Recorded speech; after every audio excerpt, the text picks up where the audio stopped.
அதேபோல திரு ஜானகி அம்மாள் அவர்கள் 30/11/2023 கேரளத்தில் வைக்கத்தில் பிறந்தார்கள். அவருடைய தந்தை பெயர் ராஜகோபால் ஐயர், தாயார் பெயர் நாராயணி அம்மாள் அவர்கள். இவருடைய மகளாக அவர்கள் பிறந்தார். அவர் பிறந்தது 17வது வயதிலேயே திரைப்படத்திலே நடிக்க தேர்வானார். அன்றையிலிருந்து சிறப்பாக திரைப்படத்திலே தோன்றி நடித்தார்.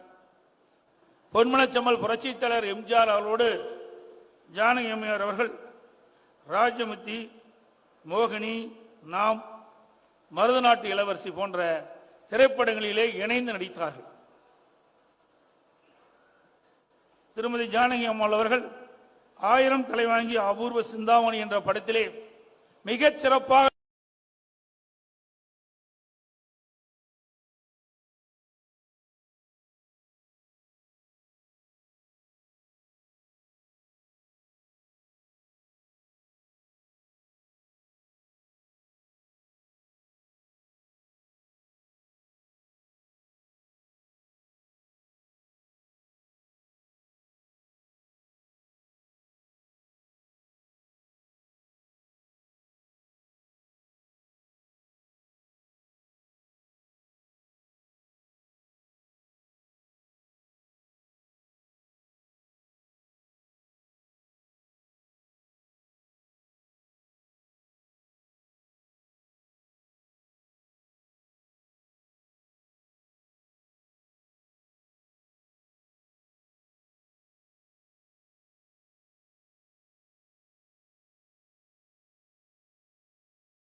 புத்தகத்தை வீசி தாக்கினார். அப்பொழுது பொன்மனச்செம்மல் புரட்சித் தலைவர் எம்ஜிஆர் சட்டமன்றத்திலே தொடர்ந்து பேசினார். பேசி முடிக்கின்ற பொழுது சட்டமன்றத்திலே குறிப்பிட்டார், நீங்கள் எவ்வளவு அவமானப்படுத்தினாலும் அதை பற்றி நான் கவலைப்பட மாட்டேன். மீண்டும் இந்த ராமச்சந்திரன் சட்டமன்றத்தில் நுழைகின்ற பொழுது தமிழ்நாட்டு மக்களுடைய பேராதரோடு முதலமைச்சராக நுழைவேன் என்று சபதம் போட்டார். அந்த சபதத்தோடு சட்டமன்றத்தில் தேர்தலை சந்தித்தார். பெரும்பான்மையோடு வெற்றி பெற்றார். அவர் சபதத்தை நிறைவேற்றுகின்ற விதமாக முதலமைச்சராக சட்டமன்றத்தில் நுழைந்தார்.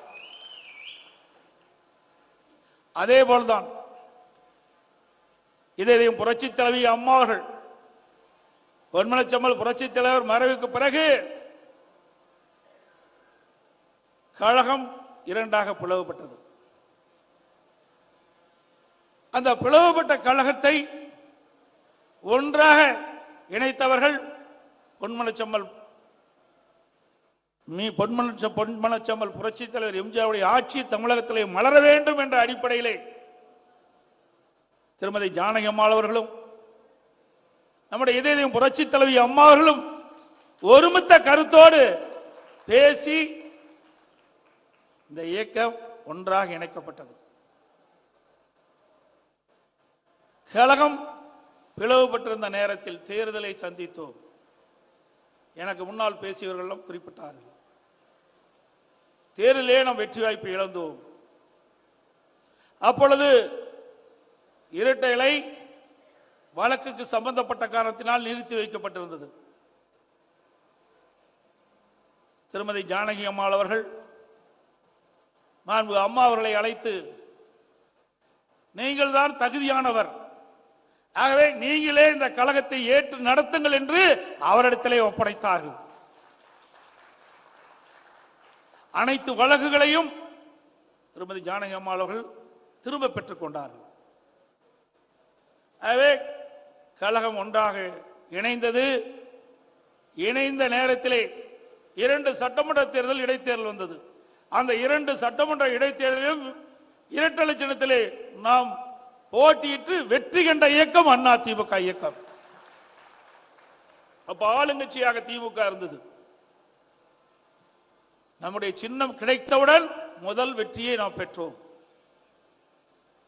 அதோடு பொன்மனச்செம்மல் புரட்சி தலைவர் எம்ஜிஆர் மறைவுக்கு பிறகு மாண்பு அம்மா அவர்கள் கழகத்தை ஏற்று தலைமை ஏற்று நடத்துகின்ற அந்த சூழ்நிலையிலும் பல்வேறு சோதனைகளை மாண்பு அம்மா அவர்கள் சந்தித்தார்கள். எப்படி பொன்மனச்செம்மல் புரட்சி தலைவர் எம்ஜிஆர்கள் அண்ணா திமுகவை தொடங்கிய போது எந்த அளவுக்கு திரு கருணாநிதி அவர்கள் இடையூறு செய்தார்களோ அதைவிட பன்மடங்கு பொன்மனச்செம்மல் புரட்சி தலைவர் மறைவுக்கு பிறகு புரட்சி தலைவி அம்மா அவர்கள் கழகத்துடைய தலைமை பொறுப்பேற்று கட்சியை நடத்தி கொண்டிருக்கின்ற பொழுது துன்பத்திற்கு ஆளானார். அது மட்டுமல்ல, அன்று பொன்மனச்செம்மல் புரட்சி தலைவர் எம்ஜிஆர் இயக்கத்தை தோற்றுவிக்கின்ற பொழுது எவ்வளவு பிரச்சனையை சந்தித்தார்களோ அதே பிரச்சனையை அம்மாவும் சந்தித்தார்கள். அதற்கு பிறகு நாமும் இன்று வரை சந்தித்துக் கொண்டிருக்கின்றோம். ஆனால் அனைத்து இந்திய அண்ணா திராவிட முன்னேற்ற கழகம் எப்பொழுதெல்லாம் பிரச்சனையை சந்திக்கின்றதோ அப்பொழுதெல்லாம் வெற்றியை ஈட்டுவது இயல்பு.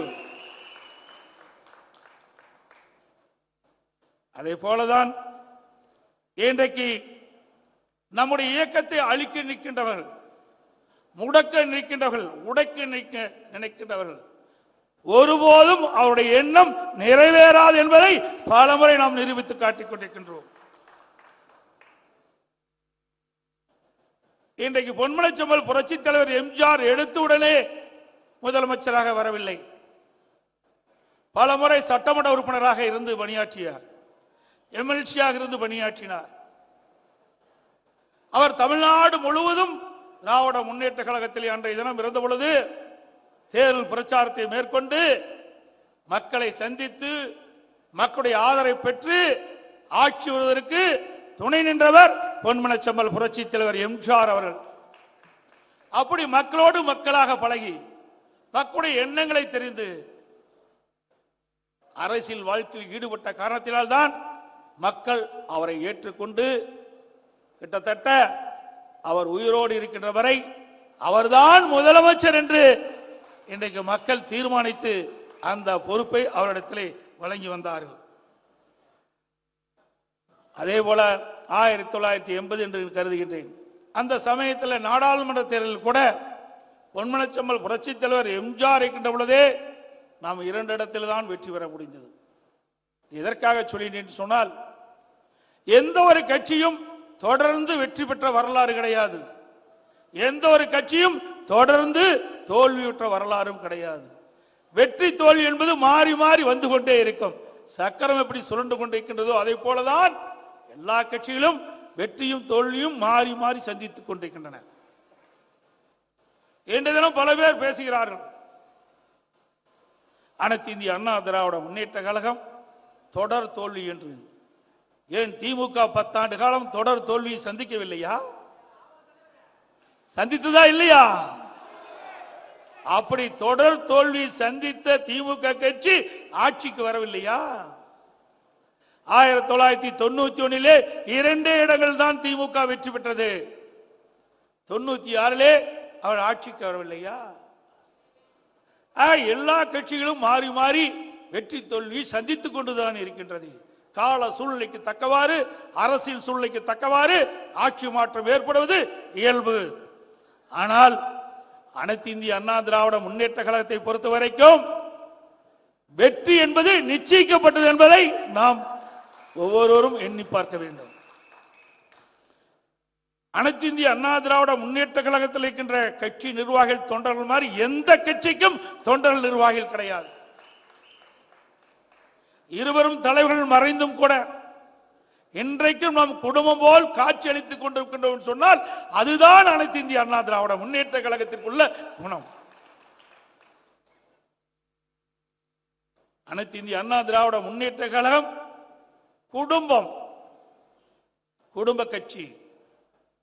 அதே நேரத்தில் பல பேர் சொல்வார்கள்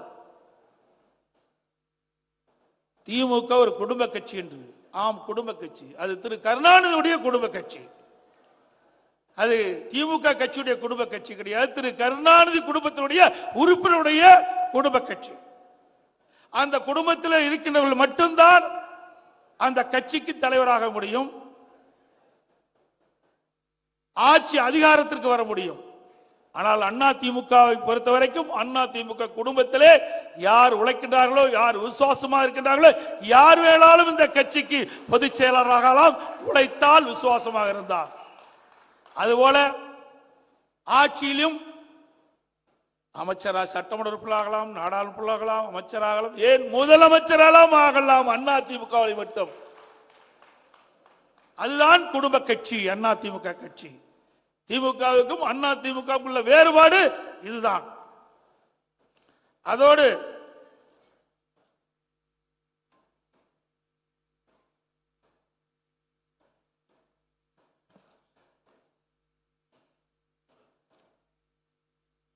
நம்முடைய தலைவர் வகுத்த பாதையிலே நாம் சென்று கொண்டிருக்கின்றோம். இன்றைக்கு தமிழகத்தில் அண்ணா திமுகவும் ஆண்டிருக்கிறது நாட்டை, திமுகவும் ஆண்டிருக்கின்றது.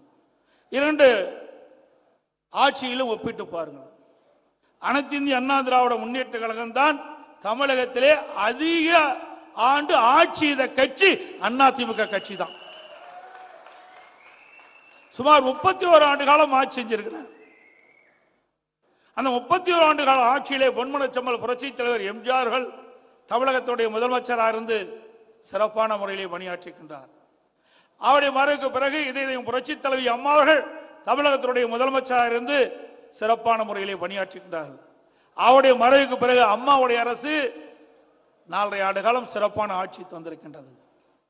ஆக சுமார் 31 ஆண்டு காலம் நல்ல ஆட்சி தந்த கட்சி அண்ணா திமுக கட்சி என்பதை நினைவில் கொள்ள வேண்டும். இந்த 31 ஆண்டு காலம் நல்ல ஆட்சியில் தான் இன்றைக்கு தமிழ்நாடு பல்வேறு துறைகளிலே நாம் ஏற்றம் பெற்றிருக்கின்றோம். இந்தியாவிலேயே தமிழ்நாடு முதன்மை மாநிலமாக விளங்கிக் கொண்டிருக்கின்ற சொன்னால் அனைத்து இந்திய அண்ணா திராவிட முன்னேற்ற கழக அரசு போடப்பட்ட திட்டம், அதனால் மக்களுக்கு கிடைக்கப்பட்ட நன்மை இன்றைக்கு நாட்டிலேயே முதன்மை இடத்திலே வைத்துக் கொண்டிருக்கின்றோம். இன்றைக்கு பல்வேறு துறைகள் இருக்கின்றன. எல்லா துறைகளிலும் சாதனை மேல் சாதனை படைத்த ஒரே அரசாங்கம் அதிமுக அரசாங்கம் தான்.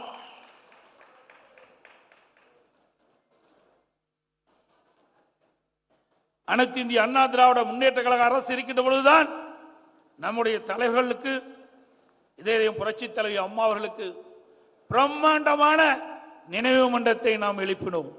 பிரம்மாண்டமான நினைவு மண்டபம். அதே போல பொன்மனச்செம்மல் புரட்சி தலைவர் எம்ஜிஆருடைய நினைவிடத்தை நாம் புதுப்பித்துக் கொடுத்தோம். பொன்மனச்செம்மல் புரட்சி தலைவர் எம்ஜிஆர் அவர்களுக்கு புகழ் சேர்க்கின்ற விதமாக அந்த 100 விழா எடுக்கின்ற அந்த தருணத்திலே பீச் ரோட்ல காமராஜர் சாலையில பிரம்மாண்டமான அந்த ஆர்ச் 100 விழா ஆட்சியை நாம் அமைத்துக் கொடுத்தோம். அதே போல இதயம் புரட்சி தலைவி அம்மாவுடைய முழு உருவ திருவுருவ படத்தை சட்டமன்ற வளாகத்திலே வைத்ததும் அதிமுக ஆட்சியிலே தான். இதயம் புரட்சி தலைவி அம்மாவுக்கு அவருடைய பிறந்த நாள் என்று அரசு விழாவை எடுத்து அறிவித்ததும் அதிமுக ஆட்சியிலே. இதயம் புரட்சி தலைவி அம்மா அவர்களுக்கு பீச் ரோட்ல உயர்கல்வி வளாகத்தில் பிரம்மாண்டமான முழு உருவ வெண்கல சிலை அமைத்ததும் அதிமுக ஆட்சியில. அதோட பொன்மனச்செம்மல் புரட்சி தலைவர் எம்ஜிஆருக்கு புகழ்மேல் புகழ் சேர்க்க நம்முடைய சென்னை சென்ட்ரல் ரயில்வே நிலையத்திற்கு நம்முடைய பொன்மனச்செம்மல் புரட்சி தலைவர் எம்ஜிஆர் பெயரை சூட்டியதும் அதற்கு காரணமாக இருந்ததும் அதிமுக ஆட்சி.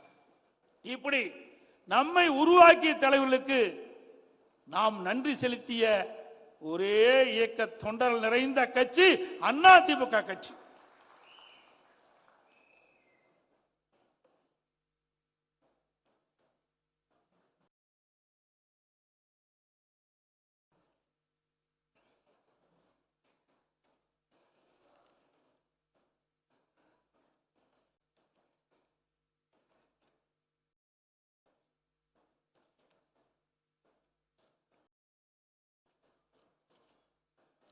பொன்மனச்செம்மல் புரட்சி தலைவர் எம்ஜிஆர் அவர்களுக்கு இன்றைக்கு மத்திய அரசில் வழங்கப்படுகின்ற உயர்ந்த விருதான பாரத ரத்னா விருதை வழங்க அறிவித்தார்கள். அந்த விருதை மறைந்த போற்றலுக்குரிய BN ஜானகி அம்மாள் அவர்கள் பெற்றுக்கொண்டார்கள்.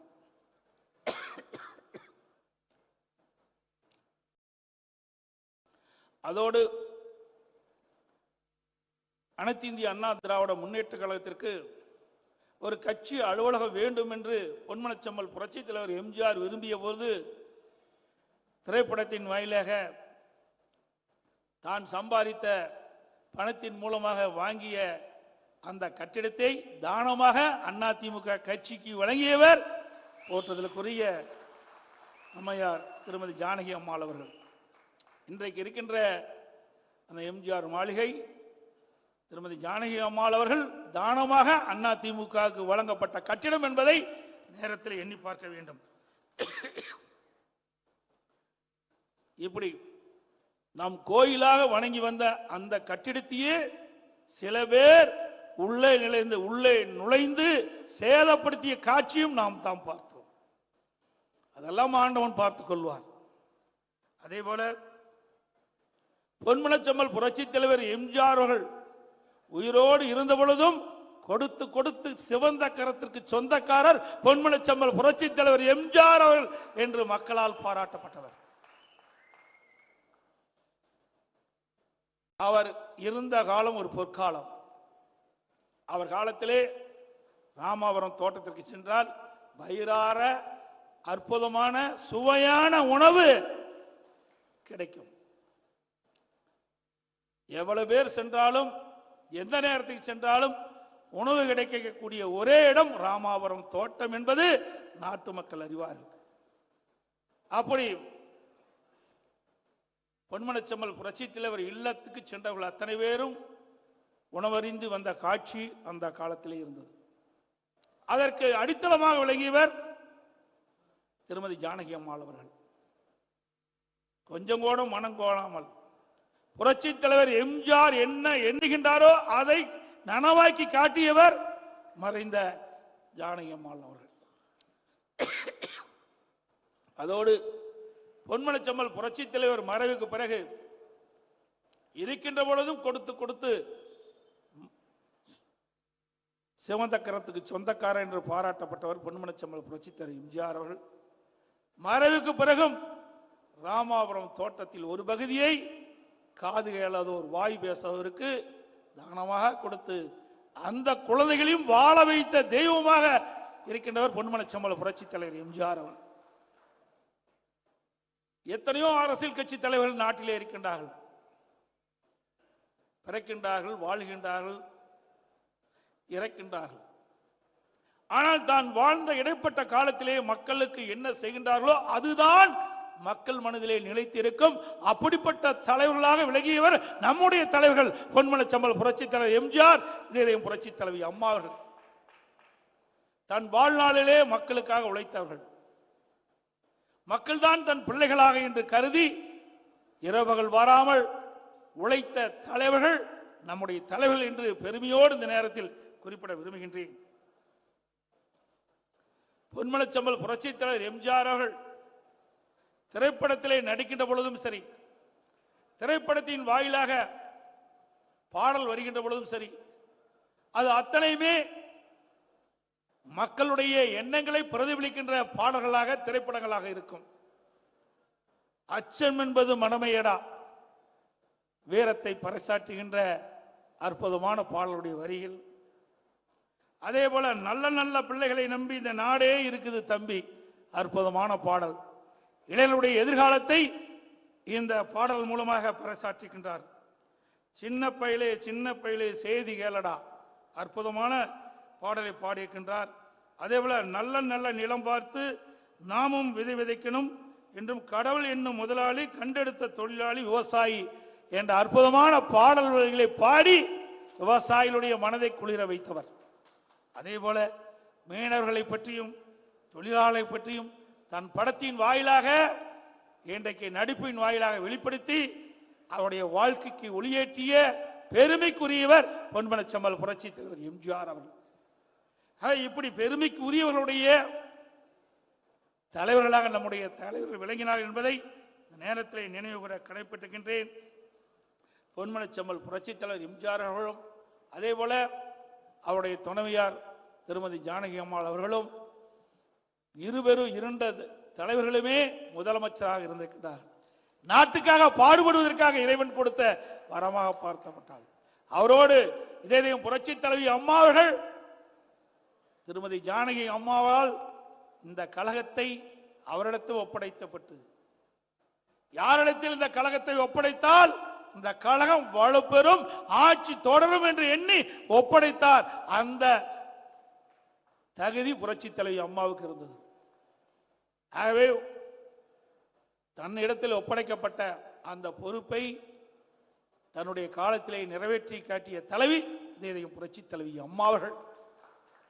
அதுவே அனைத்து இந்திய அண்ணா திராவிட முன்னேற்ற கழகத்தை அழிக்க எவராலும் முடியாது. இன்னும் சொல்ல போனால் குறுகிய காலம்தான் இருக்கின்றது. தேர்தலுக்கு இன்னும் ஒரு 15 மாத காலம்தான் தேர்தலுடைய தேதி அறிவிக்கின்ற காலம் இருக்கின்றது.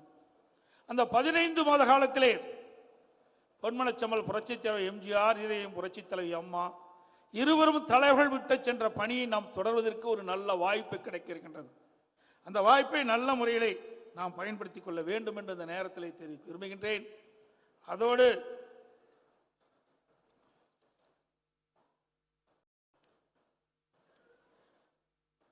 நான் வருகின்ற பொழுது முதலாக புகைப்பட கண்காட்சி திறந்து வைத்தேன். அந்த புகைப்பட கண்காட்சி பார்க்கின்ற பொழுது அந்த அரிய வகையான புகைப்படங்கள் எல்லாம் அதில் வைக்கப்பட்டிருந்தது. நாம் பிறப்பதற்கு முன்பாகவே சில புகைப்படங்கள் எடுக்கப்பட்டவை. இங்கே வந்திருக்கிறவங்கள கிட்டத்தட்ட 90% பேர் பிறந்திருக்க மாட்டோம்னு நான் நினைக்கிறேன். அந்த காலத்தில் எடுக்கப்பட்ட புகைப்படங்கள் எல்லாம் இன்றைக்கு காட்சிப்படுத்தப்பட்டது. அதையெல்லாம் பார்க்கின்ற பொழுது நம்முடைய தலைவர்கள் நம்மை வாழ வைப்பதற்காக அவர்களெல்லாம் பிறந்து வாழ்ந்து நமக்கு இந்த நல்ல நிலைமையை உருவாக்கி தந்திருக்கிறார் என்பதை நினைக்கின்ற பொழுது உண்மையிலேயே மகிழ்ச்சி அடைகின்றோம். அப்படிப்பட்ட தலைவர் இருக்கின்ற காரணத்தில்தான் நம்மை போல் இருக்கின்றவர் இங்கே நின்று பேசக்கூடிய அளவுக்கு வாய்ப்பு கிடைத்திருக்கின்றது. ஆகவே அப்படிப்பட்ட தலைவர்களுக்கு நாம் எப்பொழுதும் துணை நிற்போம் என்று இந்த நேரத்தில் தெரிவித்து, இந்த நிகழ்ச்சி குறுகிய காலத்திலே தொடங்கப்பட்டது. நீங்க சொல்ல போனா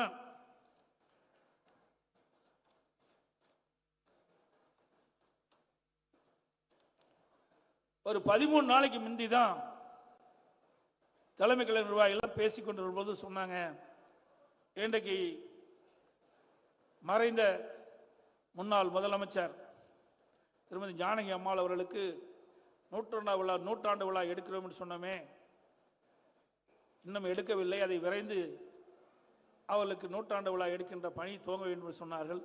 உடனடியாக நாம் மண்டபத்தை தேடி தேடி பிடித்தோம். இந்த மண்டபம் தான் கிடைத்தது. இந்த மண்டபத்தில் இதை நடத்தலாம் என்று முடிவு செய்யப்பட்டு 13 நாள் தான் ஆச்சு. அந்த 13 நாளில் இந்த நூற்றாண்டு விழாவை நடத்த முடியுமா என்று எண்ணினோம்.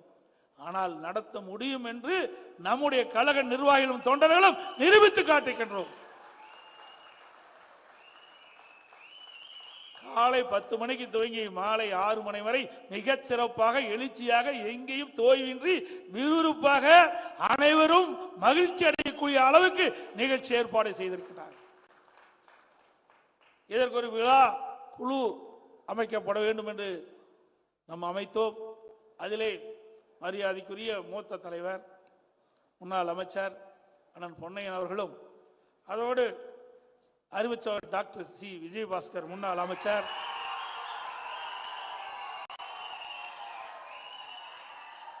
பெரும்பாலான பணி அவரிடத்திலே ஒப்படைத்தோம்.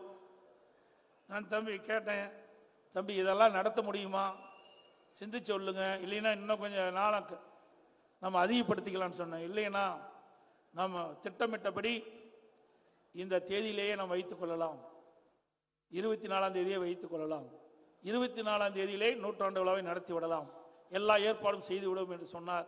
அதே போல வேகமாக விரைவாக அவரோடு இணைந்த குழு 6 பேரும் தொடர்ந்து பணியாற்றி 24ஆம் தேதியே சிறப்பாக நூற்றாண்டு விழாவை நடத்தி முடித்தது.